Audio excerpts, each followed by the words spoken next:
TikTokda at oynadır, qoçuluq eləyir. Lənkəranda belə bir jurnalist var. Üzdən İraq, adı Nəsimidir.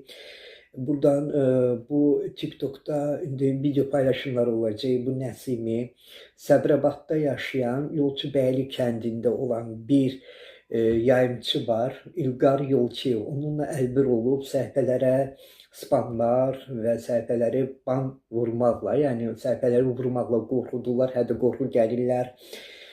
Bu Nəsimi var, jurnalist kimi, bütün o vaxtı da buna görə məhkum olunmuş, həbsi olan, həbs cəzası çəkmiş bu insan dələduzlu və şantaj əməllərindən hələ də islah olunmayıb, əl çəkmir və insanların yəni obyektlərinə girilmiş, daxil olunmuş jurnalistlik fəaliyyəti ilə qanunsuz əməllər törədərək onları, o sahibləri, yəni o obyekt sahiblərini qorxudaraq pul tələb edən 20, 10, 50 manat civarında, yəni onlardan hətta qorxu gələrək mən səni paylaşaram, belə eləyərəm.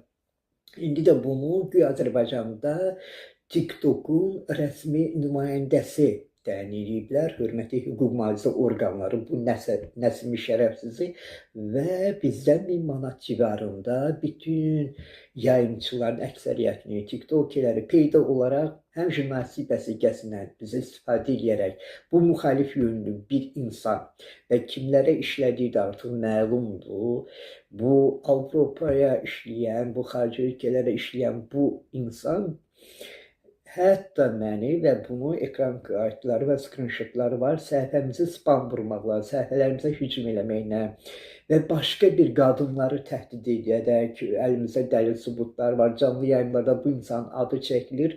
Nəsimi adlı bir şərəfsizi, yəni mütləq həbs olunmalıdır, 1000 manat civarında şantaj eləyərək pul vermədiyimiz halda bizi səhifələrimizi vurmaqla hədələyir, şantaj edir və buna görə də o nəyə görə indiyə qədər həbs olunub, onun həbsi var, bizi qorxu altında saxlayır, səhifələrimizi vurmaqla təhdid edir, təhdid də etməkdən, söyməkdən də.